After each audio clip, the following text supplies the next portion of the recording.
Good afternoon. Thank you so much for coming to this HHS presentation. I have to say, it's not a super exciting topic, so I was a little worried no one would come. So thank you so much for coming. I see some new names in the list today. So for those of you that don't know me, my name is Rebecca Marcoux, and I am the Regional Critical Care Educator for the Champlain region. I am based out of the Ottawa Hospital, and my job is to kind of spread critical care education throughout the region. I work in collaboration with Amanda Wilkinson out of Kingston Health Science Center, who unfortunately couldn't be here today, but she is the Regional Critical Care Educator for the Kingston area. So today we're talking about HHS. For those of you that attended last 2 weeks ago now for the DKA presentation, this is based on kind of the same consensus report that we found for those of you that weren't there. So creating this presentation was a challenge in the sense that like all hospitals kind of do a bit different stuff. The data from Diabetes Canada on hyperglycemic emergencies is kind of outdated. It's from 2018.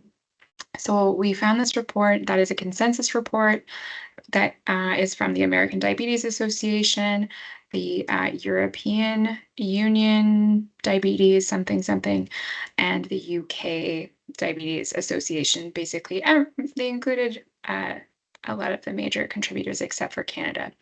So this consensus paper was published in 2024, I think September, so it is very new. So everything in this presentation for the most part is coming from this document. That being said, this might not fully align with what your organization does, and that's okay. Often our practices fall a little bit behind the literature, but will give you a good idea of a lot of the relevant stuff about HHS, but may also give you a bit of insight into some changes in treatment that might be coming up. I'm not a formal presenter, so if you have questions, please ask them throughout. There's no point in being confused or not having something clear for you. So please type in the chat. I'll monitor it the best I can, or feel free to unmute and chat as well. And so I will go through the presentation, and then for those that want to stick around, we always have some case studies or scenarios at the end. If anyone's having trouble hearing me, please let me know. My office has a horrible buzzing noise, so I hope you cannot hear that.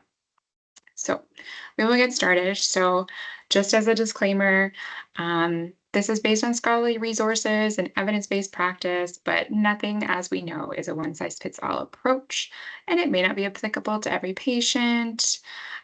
This is intended to support your clinical thinking, enhance your professional judgment, and aid in making informed decisions, but it does not replace your orders or institutional protocols or your scope of practice. So always use your professional discretion and always collaborate with your healthcare team. So what we're going to talk about today is we're going to talk about HHS, and we're going to differentiate it from DKA. And the reason I chose to teach these separately is I find often HHS is kind of lost in DKA, and it's often hard to teach the differences because I feel like we see a lot more DKA in practice. So I just wanted to separate it out to kind of spotlight it a little bit. We're also going to recognize signs, symptoms, and diagnostics of DKA, of HHS. Outline acute management strategies. We're going to talk about special population considerations, talk about complications, and then we're going to talk about mixed HHS and DKA as well. So what is hyperosmolar hyperglycemic syndrome? When I was in school, it was known as HONC, or non-ketotic hyperosmolar non-ketotic syndrome, I think, something like that. But this is a life-threatening complication of diabetes, usually found in our type 2 diabetic patients, but can be type 1 diabetics as well.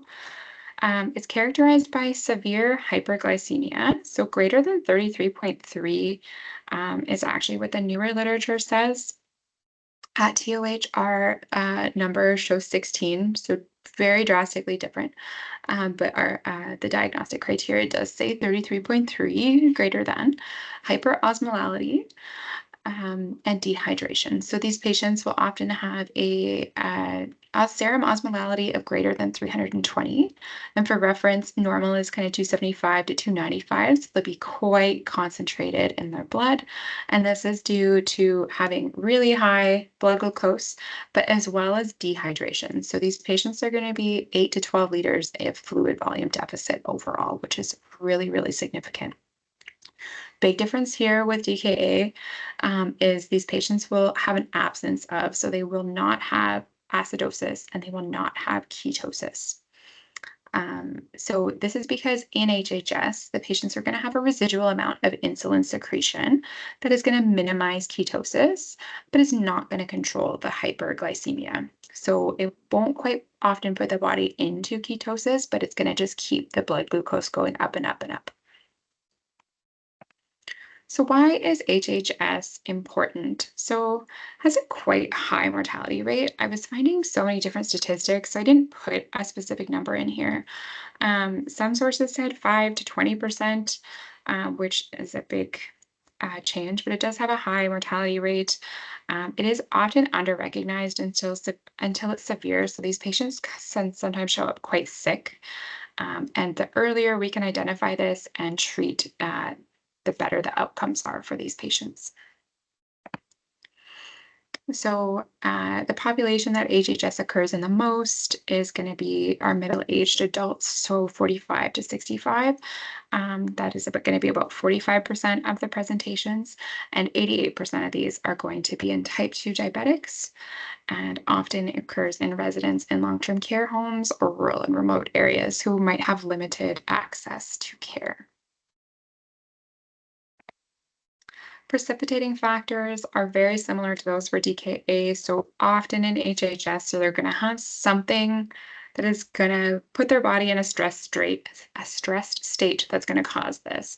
So whether that be infection, whether that be an acute illness of some kind, often that's going to precipitate this episode. Infections, the most common are going to be pneumonia and UTI, and these are the most common triggers overall. New diabetes diagnosis, maybe the HHS may be the first presentation with someone with new onset type 2 diabetes. This actually happened to someone I know. They hadn't been feeling well for weeks and weeks and weeks, and finally it was bad enough to kind of go to emerge and ended up having a blood glucose of like 48.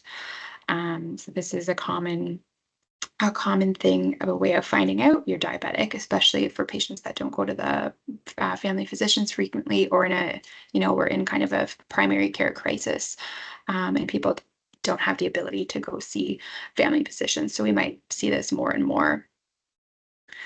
Certain medications can precipitate HHS, so particularly patients on glucocorticoids, antipsychotics, or sympathomimetics. I'm not sure the pathophysiology behind antipsychotics, but glucocorticoids make sense. Like, we know that our steroid drugs often raise our blood sugar up already, and same with our sympathomimetics. So sympathomimetics are the drugs that mimic our sympathetic nervous system, so our fight or flight response. So that's going to cause our body to go into that stressed state. Oh my gosh, stressed state, and further increase our glucose. Acute illness, as I said, precipitates this as well. So often like CVAs, myocardial infarction, surgery, pancreatitis, those sorts of things are really common precursors to HHS. And volume depletion or dehydration. So this one commonly occurs in older adults with above target glucose levels, because they're at some older adults are at high risk for developing dehydration because of polyuria, age-related impairment of thirst mechanisms, and limited access to fluids. Some other risk factors when we're talking about patients that have type 2 diabetes, so they might be a bit of a younger age, prior history of hyper or hypoglycemic crisis. It means it's likely to repeat itself. Presence of comorbidities, whether they are diabetes related or not, these patients have a higher risk of presenting with HHS.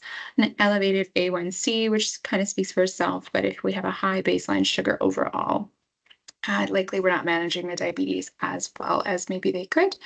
And our social determinants of health, I like to mention with these as well. So, multiple studies have shown that low income and housing insecurity are significantly related to presentation with HHS and DKA.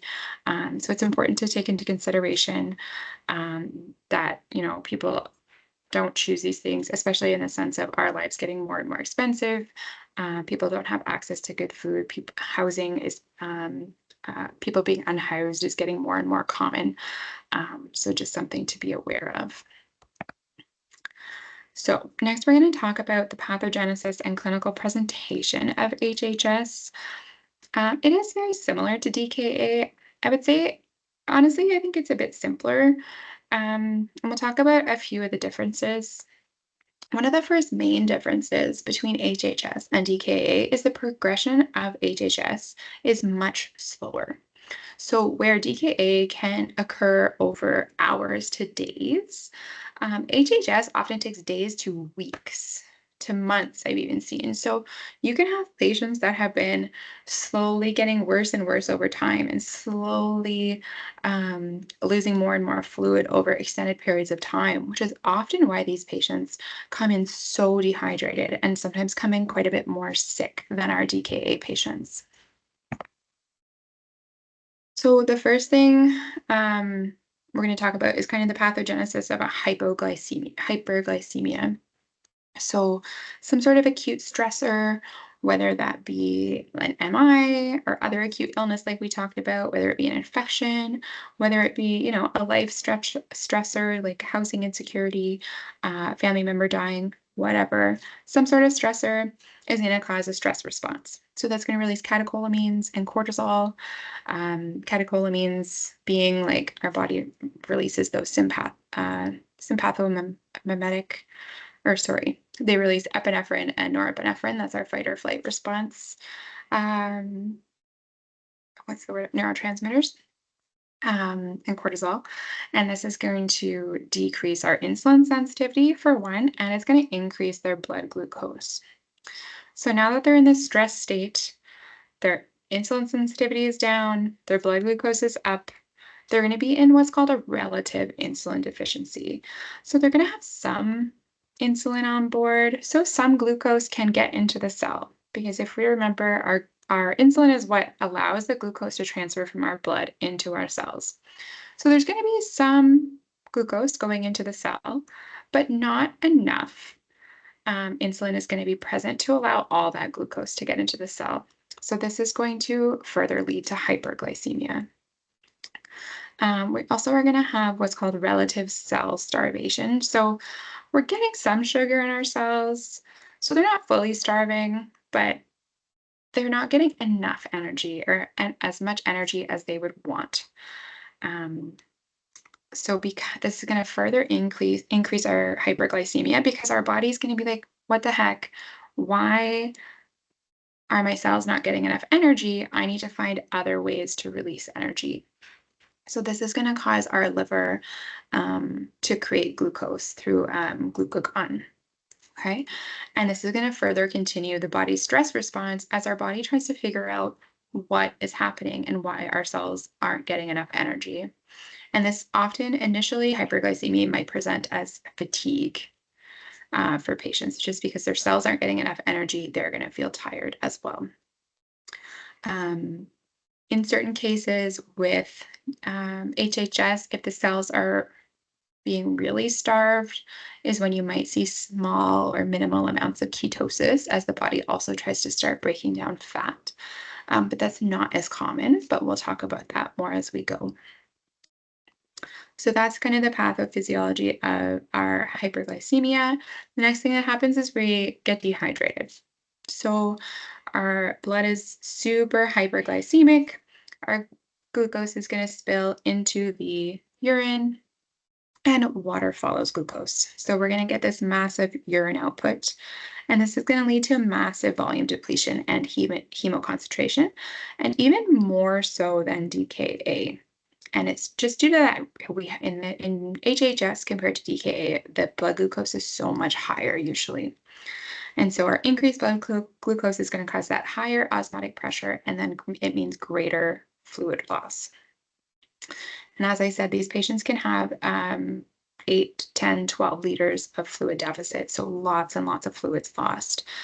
Um, and then the next thing that happens is with all this diuresis, patients are going to lose electrolytes. Um, and then they're also going to hemoconcentrate and become hyperosmolar. So when we're talking about osmolality, our serum osmolality is going to measure the concentration of solutes, so stuff dissolved in our blood. So whether that's electrolytes, glucose, anything that's dissolved in our blood versus the volume of water that we have. So as we're losing more and more water, our blood is becoming more and more concentrated. And it makes sense with these patients because they're so fluid depleted that their blood just becomes really, really concentrated. And often these patients are going to have a more significant potassium deficit than our DKA patients, simply because the progression of the disease is slow over days to weeks to sometimes a month or more. So they're losing potassium over a significant period of time. So pathogenesis summary, we're going to have a relative insulin deficiency causing hyperglycemia. Our hyperglycemia is going to cause osmotic diuresis. Our osmotic diuresis is going to cause dehydration, electrolyte loss, and hyperosmolality. And then all our counter-regulatory hormones like cortisol and our norepinephrine, epinephrine are going to worsen our hyperglycemia and the effects of the hyperglycemia. So I like to talk a lot about the pathogenesis because if you understand the pathogenesis, all the symptoms for this make sense, I find. Um, so we'll talk about the symptoms in a few more slides, but I'll always relate them back to the pathogenesis to try and instill it in your brain. So some key differences between HHS and DKA. So often in DKA, there's an absolute insulin deficiency, so there's no insulin. This is not always true, but it is more common, whereas HHS is relative insulin deficiency. Blood glucose in DKA can either be euglycemic, so normal glucose, or can be just greater than 11, whereas with HHS recommended, or the criteria is greater than 33.3, so quite a bit higher. In DKA, of course, they're going to have ketones. In HHS, they should usually do not have ketones, or they might have minimal, which would be below the DKA threshold for ketones. DKA has acidosis, and HHS usually does not. And then our serum osmolality. So in DKA, it's really might be elevated a little bit, but not too elevated. So again, normal is 275 to 295. You might see in DKA patient that it's like 300, 305, whereas in HHS, they say it should be greater than 320. So quite elevated. HHS has more severe dehydration than DKA and often has more severe mental status changes as well. And that's due to the hyperosmolality. And then onset, we talked about. So DKA is more rapid, HHS is more slow, and DKA is more so in our younger adult population. So 18 to, I believe, 40 is the most common adult presenting population in DKA, whereas our HHS is more of our 45 to 65 is the most common age group, and it's more so in our type 2 diabetics. So when we're talking about early clinical presentation, these patients are going to experience weakness and fatigue. And again, this is because their cells are just not getting enough energy. Their glucose is staying in their blood due to relative insulin deficiency, and they can't use this energy. So because they can't use this energy, they often are going to experience weight loss.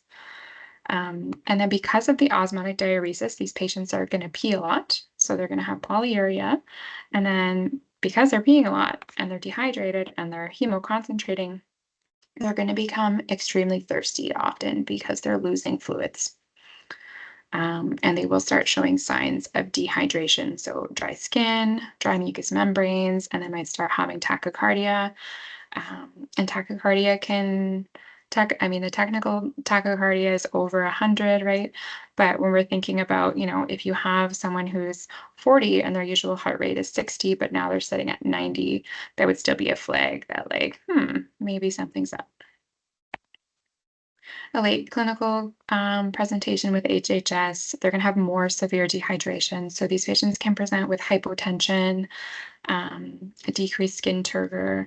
They can actually come in hypovolemic shock with severe dehydration. They're more likely to get confusion, lethargy, and stupor than our DKA patients, and it is often correlated with their serum osmolality level being really high. These patients can also have seizures and can actually go into a coma with this as well.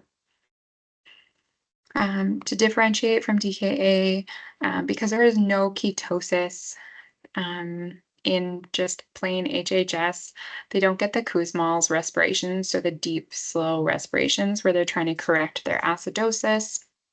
They won't have the fruity breath that often our DKA patients have because the fruity breath comes from ketones, which these patients generally don't have. And they often present without nausea, vomiting, and abdo pain, which is quite common in our DKA patients. So that should not be present in HHS unless it's related to the cause of the HHS. So if the precipitating factor to HHS was pancreatitis, they might have some nausea, vomiting, or abdominal pain, but generally speaking, it would be related to something else rather than the HHS. And it's thought that the lack of some of these other symptoms kind of prevent the patients from seeking care earlier. So, how do we diagnose HHS? Well, I will say a lot of organizations don't have definitive criteria for diagnosing HHS, and that's fine. It may be different per organization, and that's fine. It's not our jobs to fix the diagnostic criteria or diagnose these things, but just interesting to know for our learning what we're expecting maybe to see in these patients. Um, so at TOH, our HHS order set, and if you're in the Atlas Alliance, I would believe it would be the same, but it shows greater than 16 at blood glucose, whereas this new global consensus shows greater than 33 is what we're looking for hyperglycemia. Hyperosmolality, greater than 320 is what they're looking for, as well as an absence of ketones and an absence of significant acidosis. So basically, when they say absence of significant ketones, they mean basically under the threshold for what they would consider DKA. So when we're diagnosing DKA, they want a beta hydroxybutyrate concentration of greater than 3 or urine ketones of greater than 2+. So it's kind of the opposite for HHS. And same with acidosis. So with DKA, they would want a pH of less than 7.3 and a bicarb less than 18. But it's the opposite with HHS because we don't expect these patients to be in significant ketosis, and we do not expect them to have significant acidosis.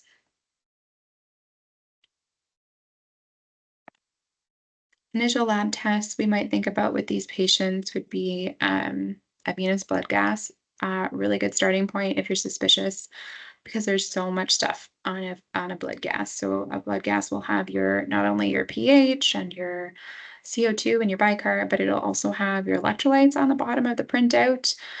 Usually has a blood glucose as well, I believe. So it's a really great initial test. The British Journal of Medicine says that these can be used pretty widely instead of arterial blood gases. So don't shy away from doing your venous blood gases. The only thing they're not great for is oxygen levels, but a really good test. Blood or urine ketones. If with a patient presenting to the ER, your ED, you might just do a quick urinalysis to see what's up.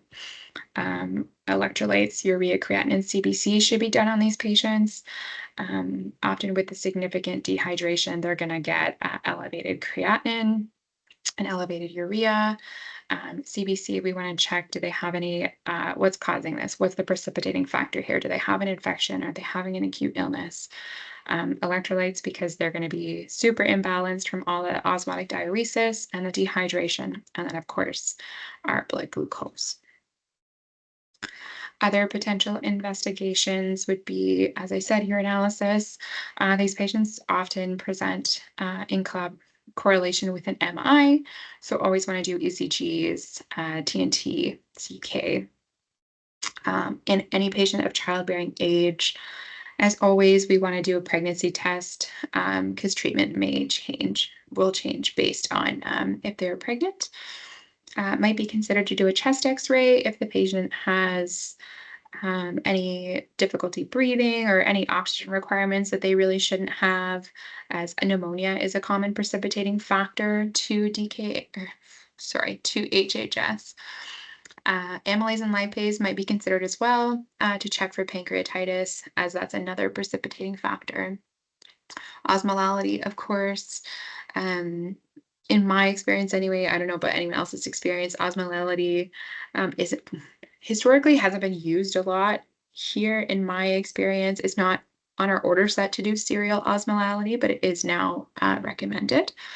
But that might be kind of an afterthought. If once they rule out DKA, they might check osmolality, especially if the patient is deteriorating neurologically. I might consider blood, urine, and sputum cultures if there are signs of that infection. Might check a lactate. So these patients, because they're so dehydrated, can actually, as I said, go into hypovolemic shock. So when our patients are going into shock, they switch to anaerobic metabolism and they release lactic acid or lactate. So that might be another thing we want to check, especially if our patients are looking a bit shocky. So how do we treat HHS? So our management priorities: fluid resuscitation. These patients are going to be dry. We want to correct the electrolytes, start on insulin, and then identify, treat the underlying cause, and prevent complications as much as possible. So fluid resuscitation, as I said, these patients are going to be severely dehydrated. They're going to be hypovolemic, potentially have hypotension, and that risk for shock. So our resuscitation strategy often for these patients is aggressive fluid replacement with saline or ringers, whatever your protocol says, whatever your orders are. As always, use caution in patients at risk for fluid overload. So those patients with, older adults, people with heart or kidney disease or other serious comorbidities, we want to be cautious when giving fluids. But these patients generally will be quite dry. Often they say 500 to 1,000 mils per hour for the first 2 to 4 hours. So they generally do pretty aggressive initial fluids in these patients.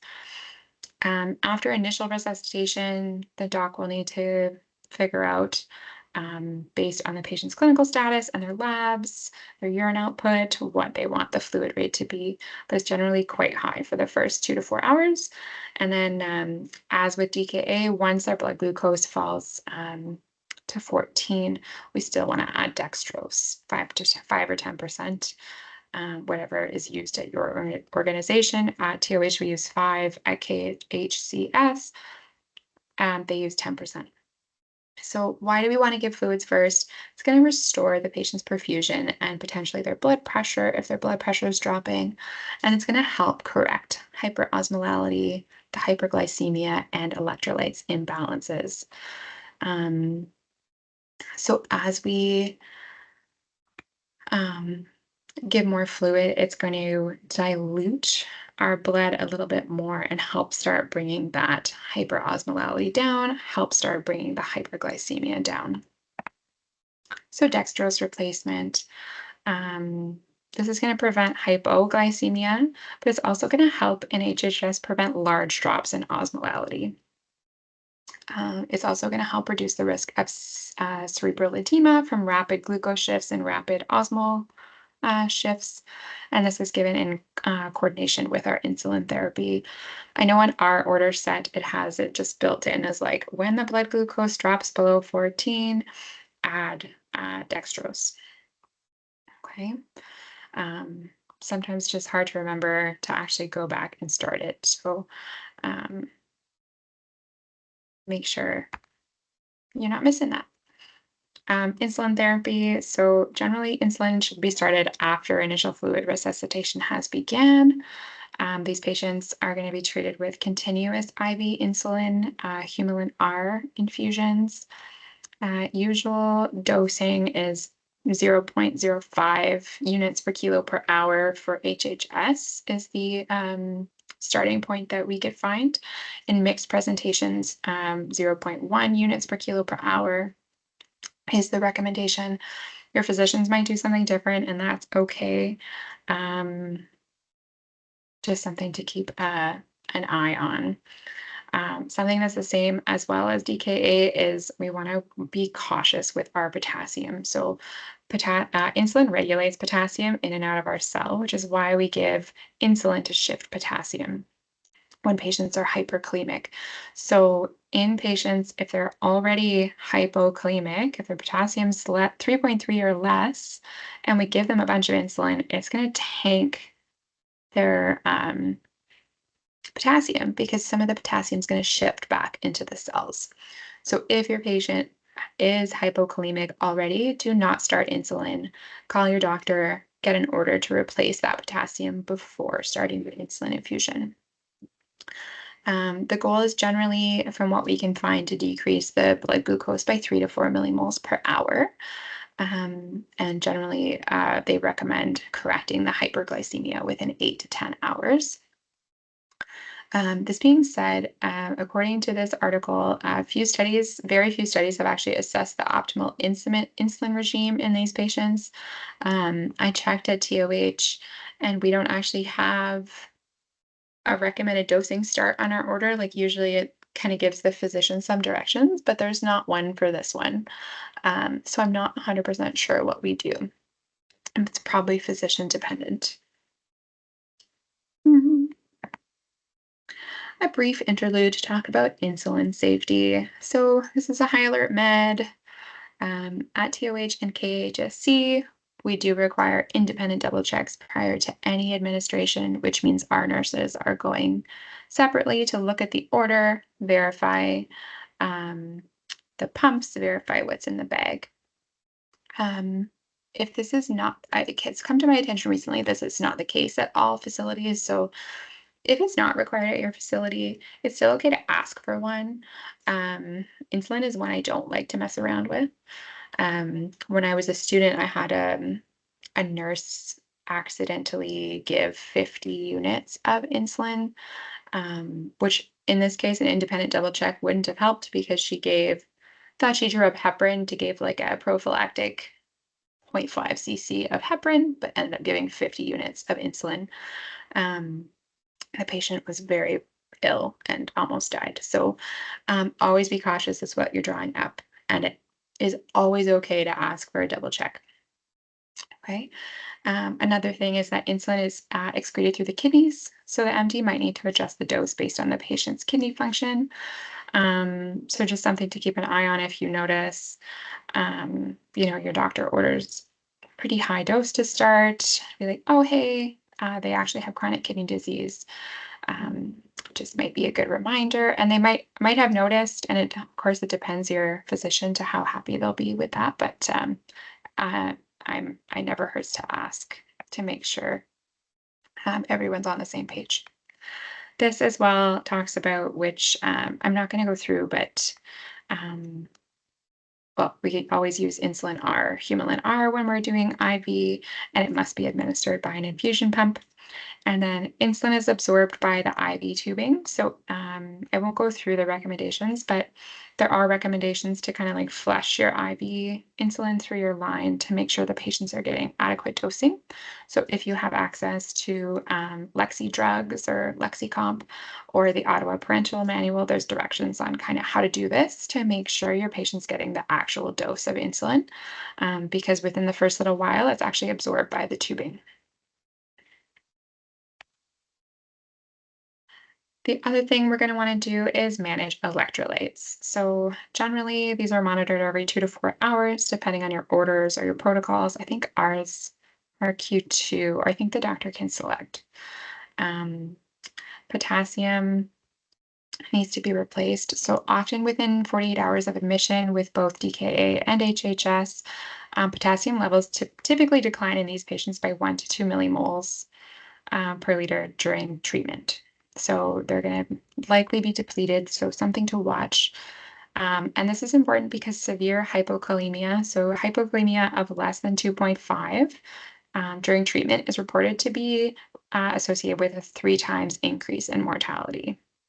Okay, so this is something we want to avoid.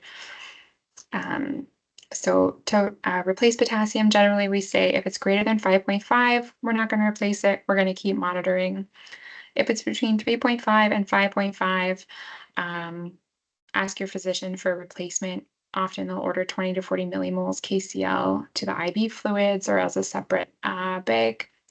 And if it's less than 3.3, as I said before, hold your insulin and get K replacement immediately before starting that insulin, because as soon as we give it, that potassium's going in the cells and it's going to drop.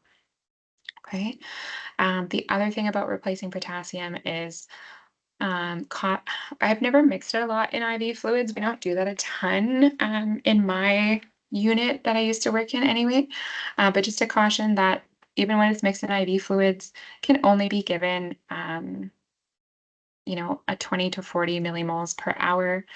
Can usually only be given at 40 millimoles per hour if the patient's on cardiac monitoring. So if you have 40 millimoles mixed in a liter bag, you cannot bolus that bag over 30 minutes. Just make sure that you're cognizant and the bag is labeled well, especially on handover. Other stuff they might have to monitor is the phosphate, magnesium, and sodium.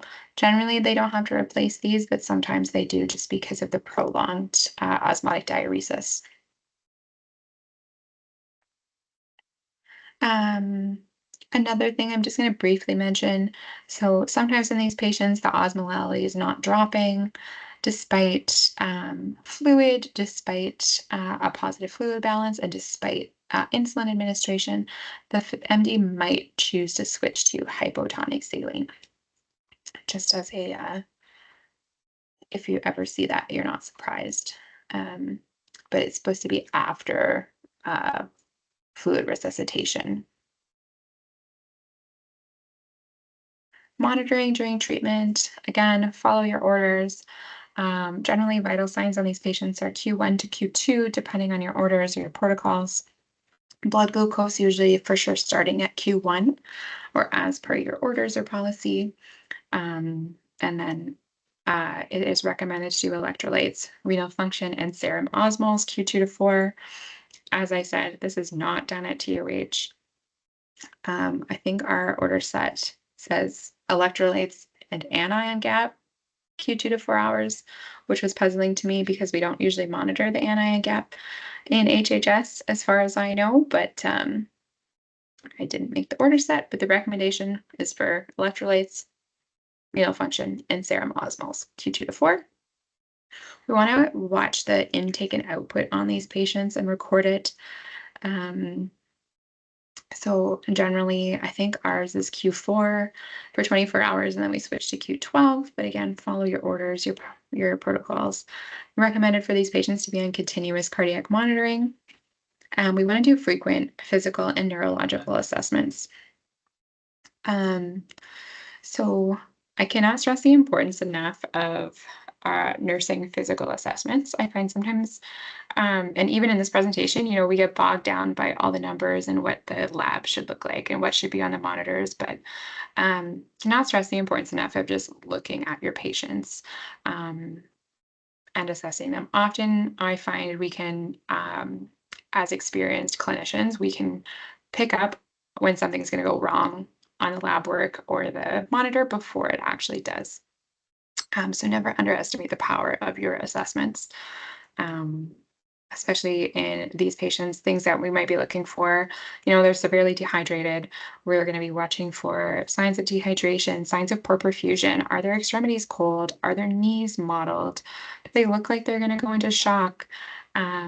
Is their pulse pressure narrowing? So the pulse pressure is the difference between your systolic and your diastolic pressure. And usually that's going to start narrowing before your patient becomes hypotensive. So if you start seeing like your blood pressure was 120 over 80, now it's 100 over 80, now it's 95 over 82, like that is a red flag that the patient is probably about to deteriorate. These patients too are high risk for neurological deterioration. So if your facility uses it, doing your GCS, doing your CAM assessments, and in these patients, your a deterioration of neurological status can be due to the hyperosmolality, but it can also be due to hypoglycemia. So make sure that we're assessing our patients. I often found when I was bedside, we were sometimes it felt like the only people in the room all day long. So we really need to make sure that we're having a good look at our patients. Clinical red flags. So if your glucose is dropping, I really hate this number. It said greater than 5 to 6.7. So I don't know. Use it at your own risk. If my glucose was dropping greater than 5 millimoles an hour, I would be pretty concerned.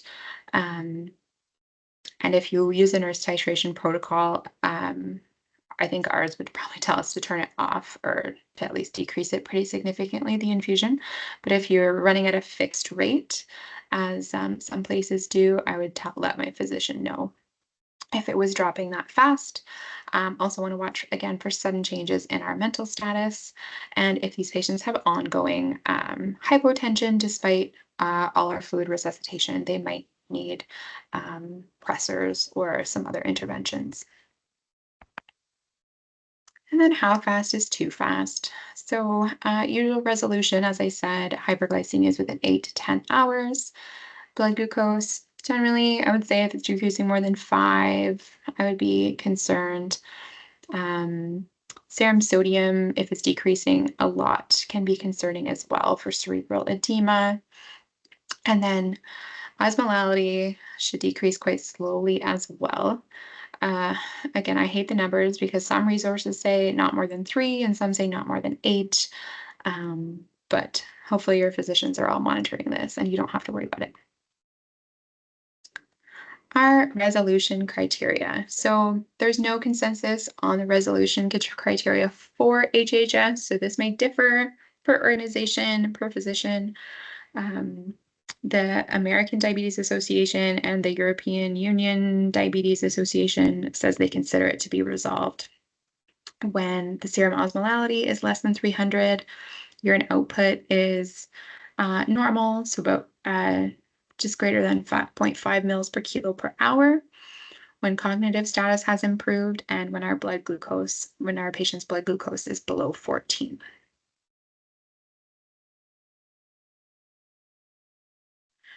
So our complications of HHS. So we can get fluid shifts. So cerebral edema is rare, but it can be quite fatal. Pulmonary edema. In these patients, we're shoving large volumes of fluid in. So even patients that previously don't have any diagnosed issues or reasons to have pulmonary edema can get can be at risk for pulmonary edema. So we want to monitor for headache, bradycardia, and hypotension. Another potential complication is thrombosis. So HHS is thought to be a prothrombotic state, even more so than DKA. So there may be an increased risk of DVT, PE, and stroke,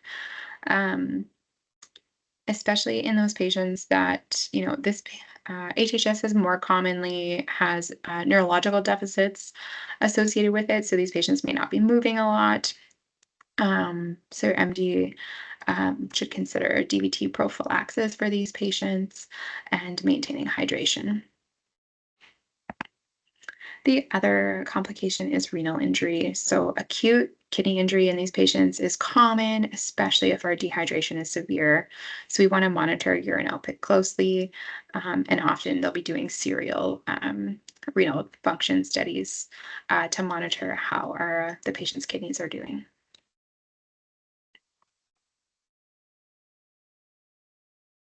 So our special populations, patients with end-stage kidney disease present a bit differently in both HHS and DKA. So these patients are going to present often with fluid overload because they're not going to get that osmotic diuresis like all our other patients because they can't actually pee. Um, and they often have a high pre-existing comorbidity burden and an increased risk of mortality with HHS. So our diagnostic considerations are usually these patients are going to present with higher hyperglycemia, more frequent hyponatremia, and higher osmolality and hyperkalemia. So in most of our patients with HHS, they're going to be hypokalemic or like on the lower side of normal. But in these patients, because they're not getting that diuresis, they're going to often be hyperkalemic. So with hyperkalemia, we want to watch for peak T waves. We want to watch for ectopy on our monitors. Um, Hyperkalemia causes a significant amount of cardiac problems. Management considerations. So with these patients, we'd obviously want to avoid aggressive fluid resuscitation to avoid risk of fluid overload or further risk of fluid overload. And because hyperkalemia is common in these patients, we generally wouldn't do routine potassium supplementation like we would in our other HHS patients. Um, because insulin is cleared through the kidneys, the dose may need to be start lower in these patients. And if they have severe hyperkalemia or fluid overload or refractory acidosis, they might need to be transferred to a center that does dialysis. Our frail older adult population, so isolated HHS and mixed DKA HHS occur more frequently in this population than DKA. And they often have a high rate of pre-existing comorbidities and an elevated risk for hospital mortality, prolonged hospitalization, and recurrence of HHS. Um, so diagnostic considerations is we really want to evaluate for specific precipitating factors and concurrent diagnoses in these patients. So whether that be cardiovascular events, strokes, infections, medications, we really want to evaluate what brought them in, what caused them to go into HHS. Fluid resuscitation and rate of fluid replacement needs to account for their comorbidities and acute precipitating events. And sometimes these patients will need polypharmacy addressed. And care considerations is assessment of their cognitive and functional status. So, can they adequately manage their diabetes at home? Or do they seem to be losing the capacity for self management, especially if they're having recurring admissions? And then we want to continue to manage their comorbidities and risk factors for recurrence. For cognitive impairment or dementia patients, often they have an inability to communicate thirst or their symptoms. So they're going to often be dependent on caregivers for insulin or med administration and their fluid intake. So these patients are going to present often late with pretty advanced dehydration and neurological changes. With pregnancy, there's an increased insulin resistance, especially in the third trimester. So volume shifts and metabolic demands are going to heighten this risk, and HHS can endanger both the maternal and the fetal outcomes. So early OB involvement, when available, is great for these patients. And then our mental health or substance use disorder patients. So they have a high risk of missed insulin doses or non-adherence, or sometimes have socioeconomic and access barriers to adequate hydration and healthcare, and they have a higher likelihood of presenting late with severe hyperosmolality.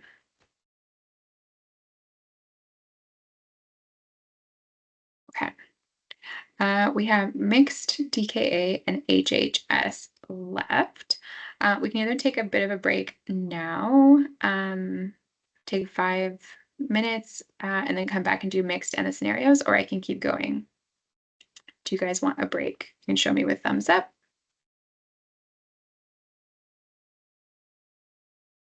No thumbs up. Okay. I will keep chugging through. Okay. Perfect. Thanks, Jennifer. So with mixed DKA HHS, so apparently about 27% or a third of patients with hyperglycemic crises are going to present with a mixed picture, um, which is interesting to me because I feel like I didn't know this existed until pretty recently, like a mixed DKA HHS. I don't know if you guys knew about this, but anyways, um, it does happen quite often, and it's kind of a mix of the symptoms, as it sounds like. So this is going to be a clinical state where there's features of both DKA and HHS simultaneously. So these patients are going to often have the severe hyperglycemia and osmolality of HHS. So again, that severe hyperglycemia is like over 33. Osmolality is often greater than 320. But they're also going to have ketosis and acidosis. So they're going to have ketones and they're going to have a low pH and a low bicarb. Um, The other thing that's important to note is patients can have acidosis and HHS and not necessarily have DKA as well. So, as I said before, these patients kind of get shocky and can present with lactic acidosis and HHS. So, just because they have acidosis doesn't necessarily mean it is a mixed DKA HHS. Um, but if they start, if they have ketones and acidosis, then yeah, I would be thinking that they probably have a mixed. So this is often seen in our SGLT2 inhibitors. Um, for those of you that didn't attend the DKA presentation last week, these Flozins, or the brand name is Jardiance for one of them. I apologize, I'm terrible at pronouncing the actual ones, but they are a risk factor for a lot of things. And one is euglycemic DKA is really common with these, and then also with mixed DKA and HHS presentations. Patients under extreme metabolic stress or individuals with particularly prolonged hyperglycemia and dehydration are at risk for a mixed presentation. And when you think about the pathophysiology of this makes total sense to me. So when we talked earlier about the pathophysiology, the cells are not starving, but they're not quite getting enough energy. And the more and more stressed the body becomes, our liver's releasing glucagon to try and get more energy to our cells. And eventually, over a period of time, our body's going to be like, I don't know, let's try lipolysis and start breaking down our fat and turning it into glucose, which is going to produce ketones. Okay, so it makes sense to me with this prolonged hyperglycemia that our bodies are going to try and find any way they can to get insulin into those cells. Adolescents or young adults with type 1 diabetes under severe stress are at risk for mixed, as well as patients with long-standing and poorly controlled type 2 diabetes. So why does it matter if it's mixed? Well, it's just a higher risk of cerebral edema due to rapid osmolar shifts with these patients, and they require careful, balanced correction. And from what I read, they seem to present sicker because they're kind of experiencing the worst of both. So with these patients, fluids first, and we want to correct that dehydration gradually to make sure we're not correcting that osmolality too quickly. We want to initiate our insulin cautiously. We want to monitor our glucose, electrolytes, and mental status frequently in these patients, and make sure we're trying to manage both the acidosis and the hyperosmolality. So, I mean, ultimately, the treatment is pretty much the same: fluids, potassium, start IV insulin, add dextrose, target a gradual drop. But these patients just might present a little bit sicker. Education-wise, so if you work in a hospital that doesn't have a diabetes educator to come in and educate these patients, I get it. That's not even that common here. Our educators are always so busy. Um, but we want to do what we can to try and prevent reoccurrences. So we want to prevent future HHS episodes. We want to help improve their self-management skills and encourage adherence to oral therapy and follow-up care. Um, Depending the cause or the precipitating factor of this, it might simply be, a consult to social work if you have. Some topics that are good to teach about when we're discharging these patients are like HHS warning signs, sick day management guidelines. For those of you who don't know what that is, it's kind of if you're sick, your healthcare provider can like fill out when to kind of like not stop taking, but like slow down or stop taking some of your drugs depending on um, how much you're eating or if you have nausea, vomiting, these sorts of things. Now, I do understand that we as nurses like can't possibly know all the education stuff for all of the things. Um, so do what you can. And the diabetes website, Diabetes Canada website, which I can post in the chat, has some really great patient resources. I was looking earlier and they have, sick day management guidelines. They have signs and symptoms of hypoglycemia versus hypoglycemia and what to do. So like if all else fails, print them out, send them home with the patient. You do what you can. Okay, we can move into scenarios. Just an FYI, I won't be offended if anyone leaves. So please pop out if you have to, but we'll walk through scenarios. I have 3 today with the preface that one I did not develop. So bear with me as I go through that one. It was Amanda's. Um, and if there's any ED nurses here, one of the scenarios I created has an ED presentation, but if it is like grossly inaccurate as to like presenting with the ED, please tell me. I am not an ED nurse. I consolidated an ED like years and years and years ago, and that's my only exposure.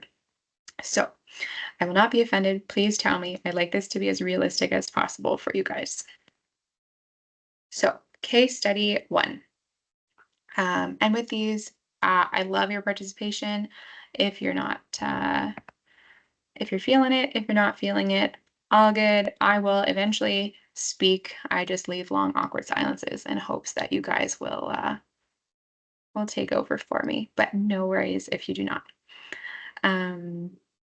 So case study 1, a 43-year-old patient has arrived to ED via ambulance. He has no significant medical history according to EMS.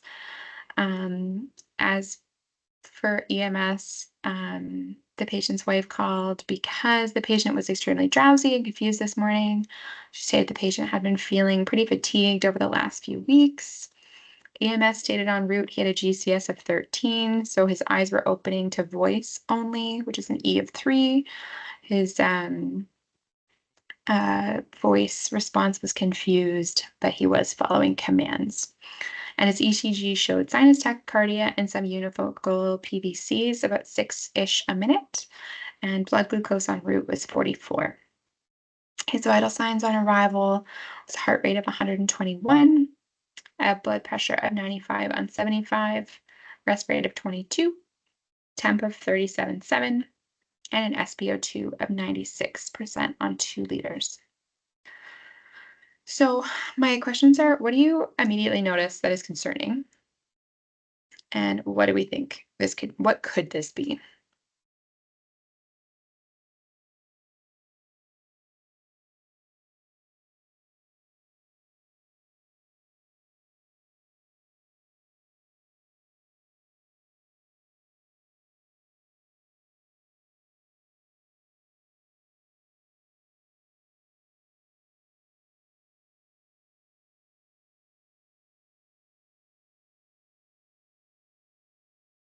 Yeah, tacky, hypotensive,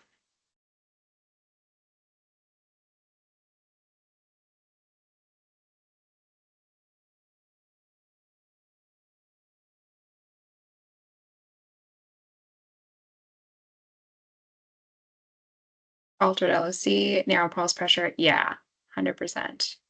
Yeah, so this patient's tacky. Their pulse pressure is narrowed. Their systolic is low. Hyperglycemic, yeah, 100%. Glucose 44, yeah. Yeah, so it'd be like, did you double check that?" Would be, like, one of my first questions. I would probably double check that myself on arrival for sure. But yeah, great. So yeah, um, what do we think, this could be?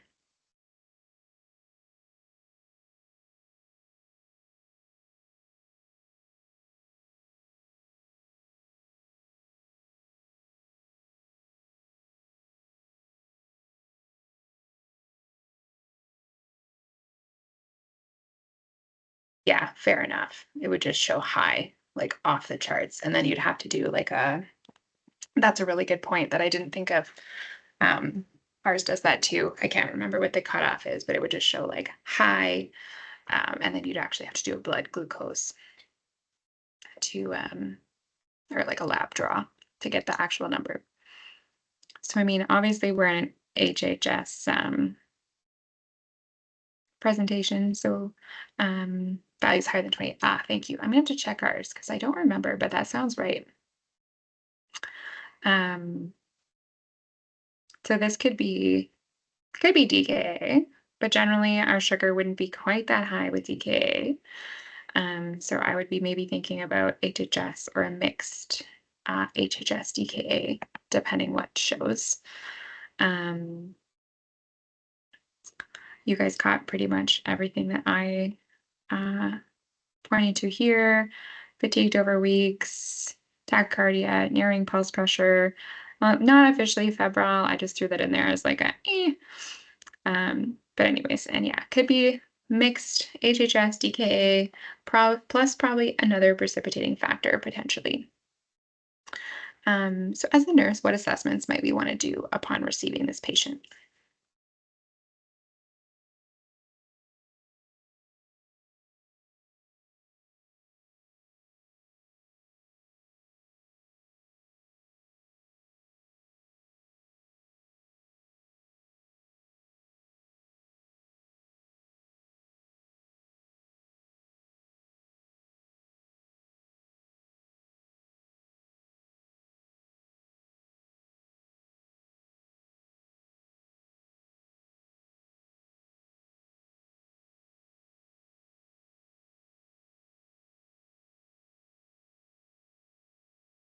Yeah, ECG lab work, lights, VBG,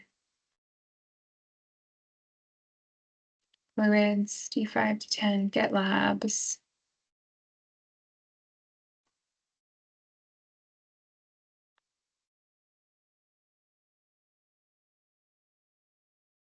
I'm curious about the D5, D10.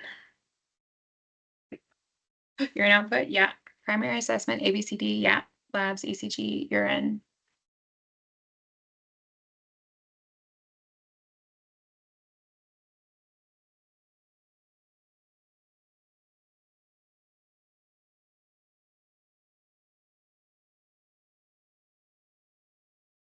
So, Marilena, if that's how you say your name, I apologize.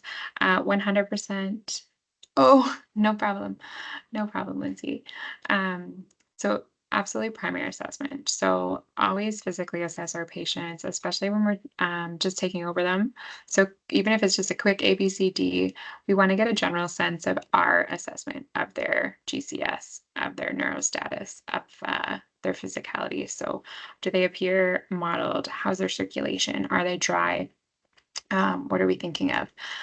So I often find um, and it's not that you guys don't do it, it's often like we're like trying to think of the labs and all the stuff that we're anticipating that are going to come, but don't forget about that physical assessment piece. Um, that's really, really important. And then fluids, 100%. I would likely think this patient is going to need fluids. Um, Generally, we would start with like a ringers or a saline, and then once their blood glucose fell below 14, we would then switch to a D5 or a D10W. But yes, absolutely, might be thinking of ECGs, watching patients' urine output, getting our IVs started. Um, oh, we talked about our investigations. Um, and you always already answered this, so immediate intervention. So probably fluids, right? Probably fluids, no matter if they have DKA, HHS mixed, they'll most likely be super dehydrated and will need to be rehydrated. Of course, this will be contraindicated if the patient has a history of CKD, CHF. EMS said no significant medical history, so fingers crossed that they are correct.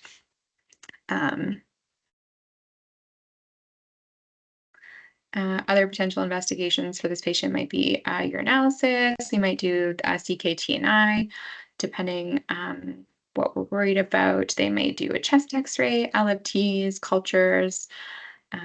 Really, really depends. So we draw a bunch of blood. The patient's on some fluids. White blood cell count's 22. Creatinine's 123. The normals are in brackets beside. Urea is elevated. Sodium is normal. I don't know why I highlighted it. pH is a little bit low. Random glucose was 45.7. Osmolality is 335. And they have 1+ urine ketones.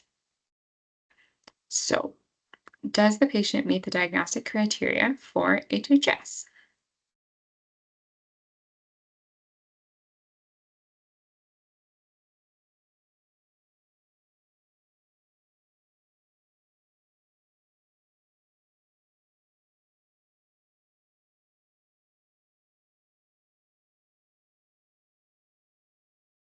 Apart from pH and HCO3, yeah. So they're hyperosmolar.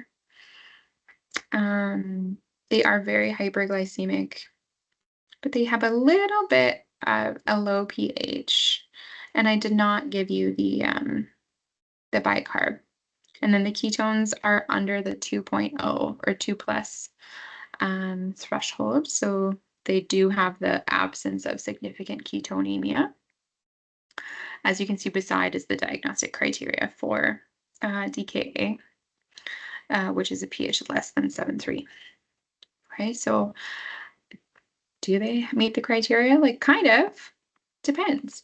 And I say this because A, it's not our job to diagnose, and B, in my experience, patients don't show up and like no one's ever by the textbook or like very rarely, right? So I threw in a few wrenches to like just kind of get you guys thinking. My guess with this would be HHS with a slight lactic acidosis, but might be a mixed picture. We'd really have to do more labs to confirm.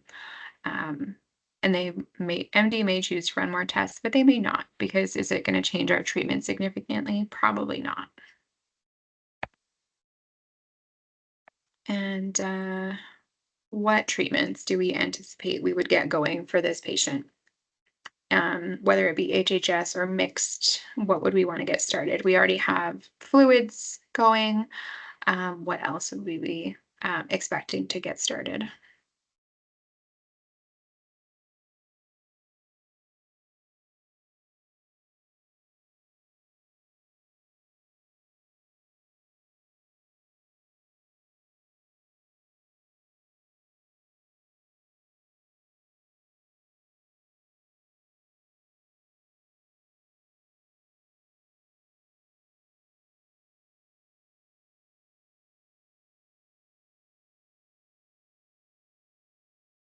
IV insulin, yeah.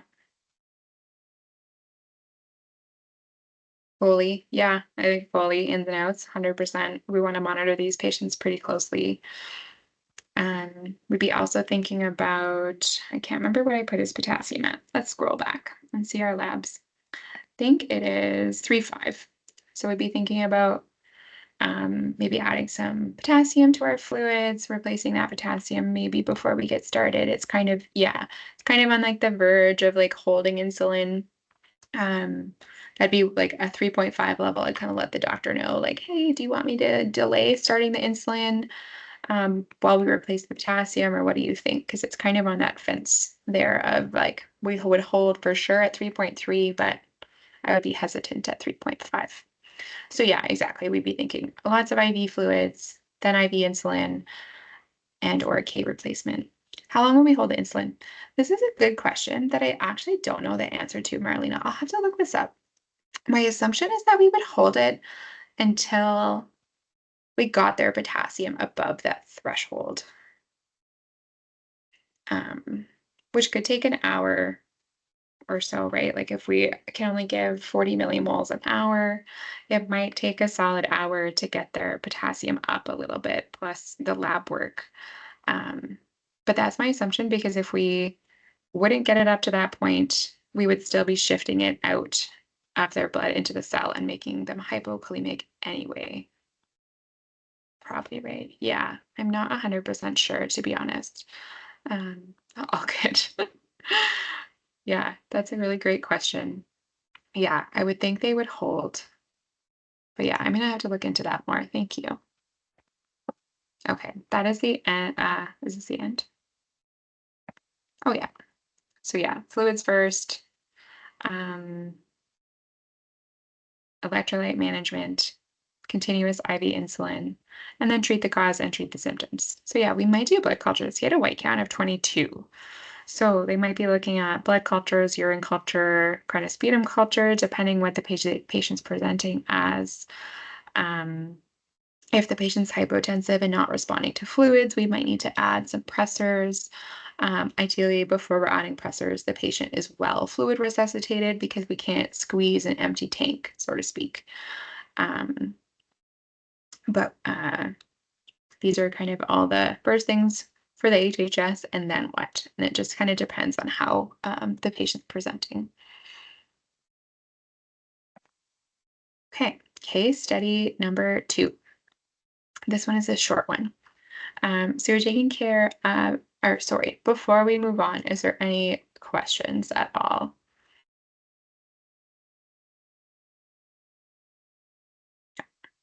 Okay. So you're taking care of a patient who's 75, being treated for HHS. He was also found to have a UTI on presentation, which is likely the precipitating factor for the HHS. He has significant comorbidities, including type 2 diabetes, hypertension, CHF, hyperlipidemia, depression, doesn't have good mobility. He's on an insulin, R infusion, Humulin R, at 8 units per hour. His latest blood glucose about 55 minutes ago was 8.2. Based on the drop, your insulin titration protocol is set to decrease the infusion rate by 2 units per hour, and the patient is on continuous cardiac monitoring. So what is the new insulin rate for this patient? Easy one to get you. Yeah, exactly, 6. So we would decrease it by 2, so our new rate would be 6. Now, one question I have for you guys is at TOH, for each infusion change, we have to do an independent double check. Is this what you guys have to do?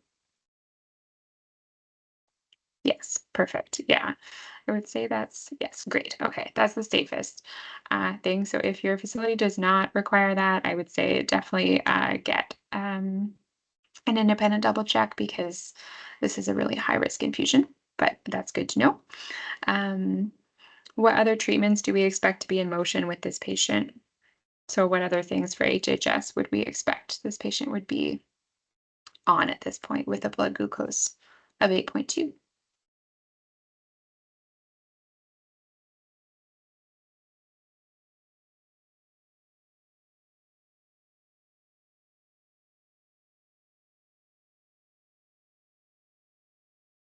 Yeah, exactly. So our D5 or D10, depending what your facility uses, um, we'd want to be treating that UTI absolutely.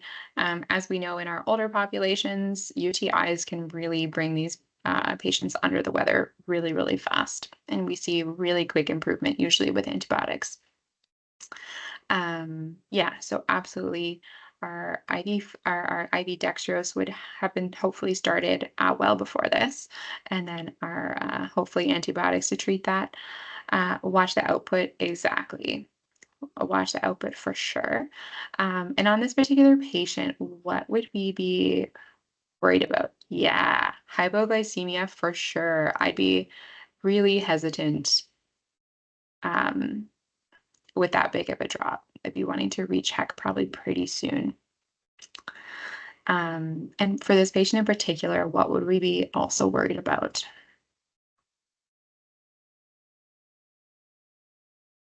Yeah. Exactly. So patients are high risk for fluid overload um, with CHF. So could definitely be at risk for pulmonary edema. So definitely shock. Yeah, absolutely. Absolutely.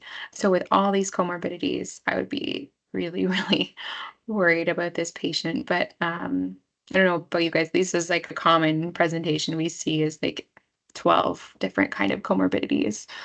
So kind of trying to find the sweet spot between all of them can be really, really challenging. The other thing with this patient is might be at higher risk for thrombosis just with all of the comorbidities. So definitely would probably want to make sure he's on DVT prophylaxis as well. And what did I say? IV fluids, potential electrolyte replacement, antibiotics, DVT prophylaxis. Oh yeah, and then neurostatus, I would want to watch on this patient as well, mostly due to the hypoglycemia in this particular patient, as well as urine output, signs of fluid overload.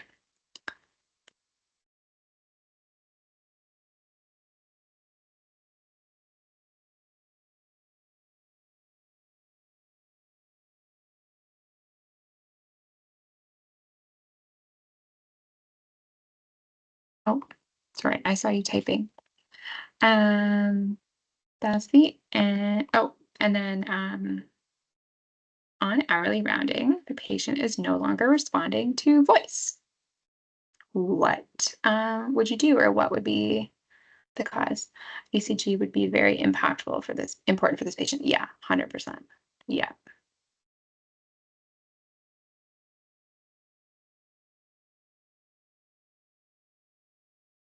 Yeah, exactly, Lindsay. If um if my patient was on insulin infusion, I would definitely, and was no longer responding, I would definitely want to see if they were hypoglycemic. Um, this is of oh good. This is of course assuming they're on cardiac monitoring and we can see that they're not coding, right? They're on cardiac monitoring. We can see the rhythm. We can see they have a plus on their SpO2. Then yeah, I'd be jumping to blood sugar. Are they hypoglycemic? And then with this patient, what would be the general treatment to fix the hypoglycemia?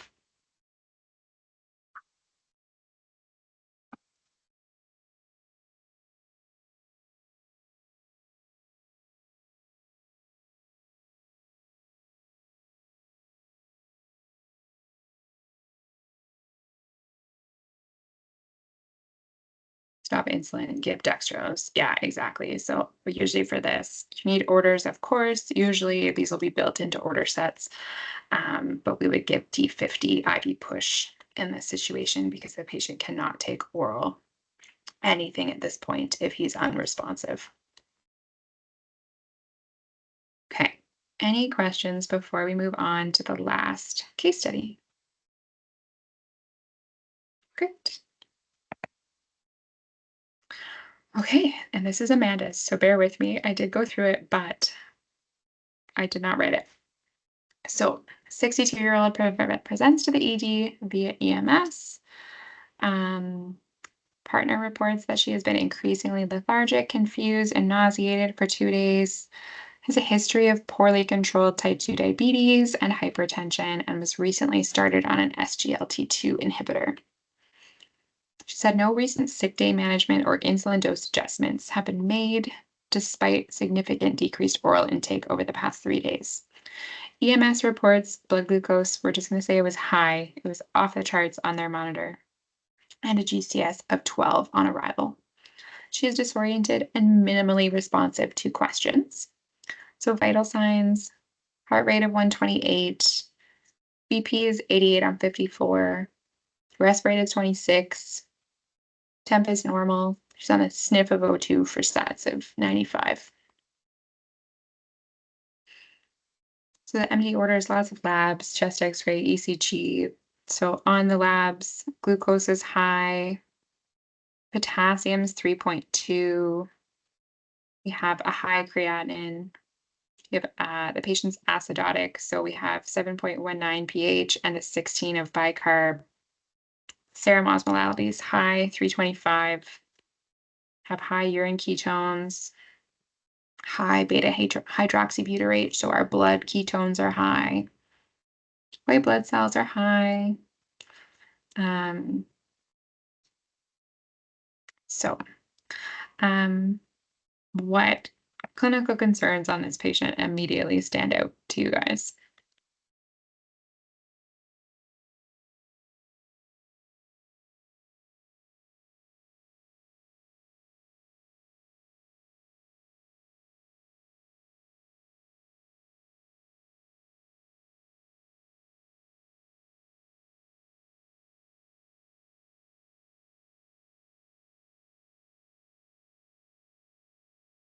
Glucose, ketones, white blood cells, acidosis. Yeah, 100%. Glucose, potassium. Yep. pH. Yep. 100%. Um, the other thing that stands out to me is the osmolality is like super high. And then if we look at the vital signs um, as well, we can see there's definitely some concerning features happening with this.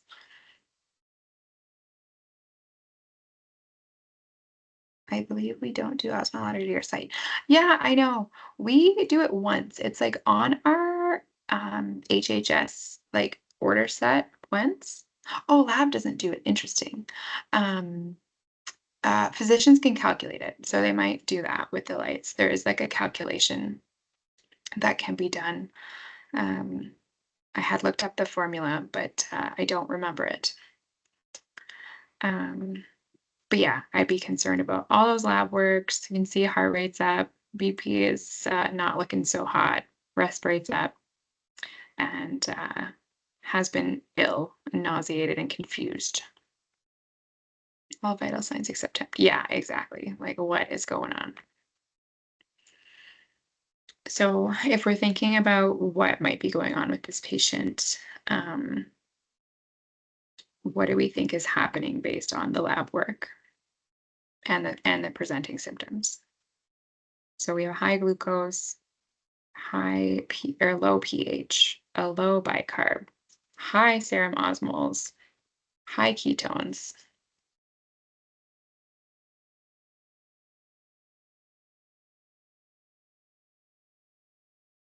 Yeah, so this looks like a deep mixed DKA. So we have the main features of our DKA, which is the acidosis, the low bicarb, and the ketones. And then with HHS, we have the really high glucose and the high serum osmolality. So Amanda created this one to be a mixed DKA. Um, and this patient would generally present to be quite sick. Like we can see their blood work is kind of all over the place. And based on um, her symptoms, which I think we've already talked about in other case studies, but what we want to monitor her for? She's older, she's confused, she's nauseated, um, has some hypertension, she's started on an SGLT2 inhibitor. Um, she had a GCS of 12.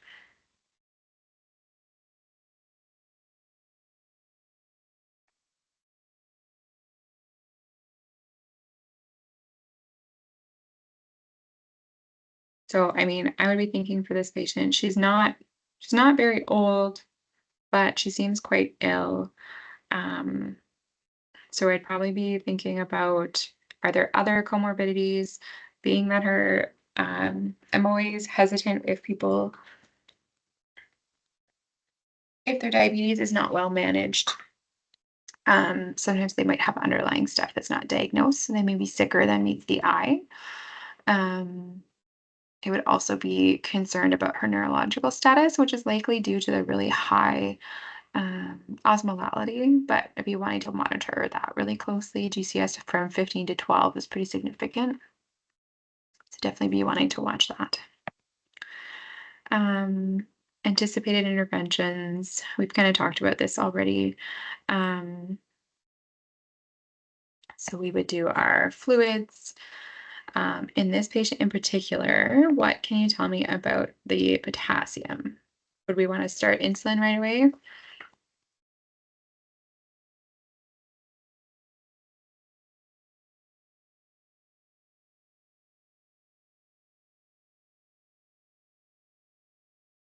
Yeah, exactly. So I'd be really, really wanting to double check the potassium before getting that insulin infusion started. And this should be replaced before starting the insulin. Da, da, da, da. We'd want to initiate insulin usually once the volume and potassium are corrected, and then monitor for complications. We'd monitor for cerebral edema, thrombosis, any renal injury, and then search for underlying causes. And then with this patient, they might discontinue the SGLT2 inhibitor. So it is recommended, especially if these patients are new on these or on these when they're presenting with HHS and DKA, that these be discontinued on discharge if they're thought to be related to the cause of the DKA and HHS.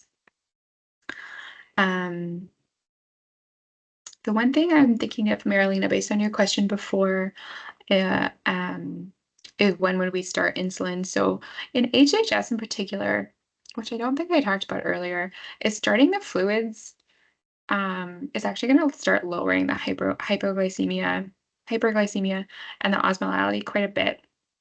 So there is a school of thought with these patients that they should actually withhold insulin altogether until their blood glucose stops dropping with fluid resuscitation, if that makes sense.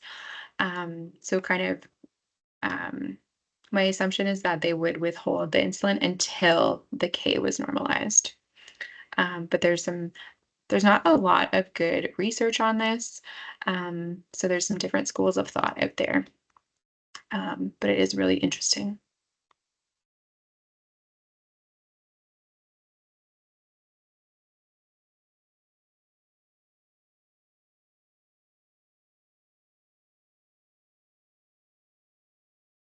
Well, if anyone has any questions, I'm happy to stick around. But that is the end. I'm happy to give you half an hour, probably organize transfer this patient ASAP. Yeah, yeah, I would think so too. This would be not a patient you would keep unless you had an ICU, for sure. You're very welcome, Jennifer. Thank you so much for coming. As always, I have a evaluation if anyone's interested in filling it out. It's always super helpful to know what's useful to you guys. And there's a lot of things coming up, so watch your emails. Marilena, if you want to give me your email, I can put you on my email list. I email out a newsletter about every other month. Um, for sure. Actually, I think I have it from your registration, so I'll just add you to it. Sharing your slides, absolutely, Lindsay. I will send you my slides, no problem. Upcoming, we have, I'll send them to you, Marilena, absolutely. Upcoming, we have a shock series, 4-part shock series, and we're also running a 10-part ECG series in collaboration with the Heart Institute starting in June. So all that information will be available in the coming weeks and all free of charge, of course. As always, love newsletter too. Absolutely. I'll add you, Lindsay. Yeah, Joba, I'll definitely send you the PowerPoint. You're very welcome. Thanks everyone for coming.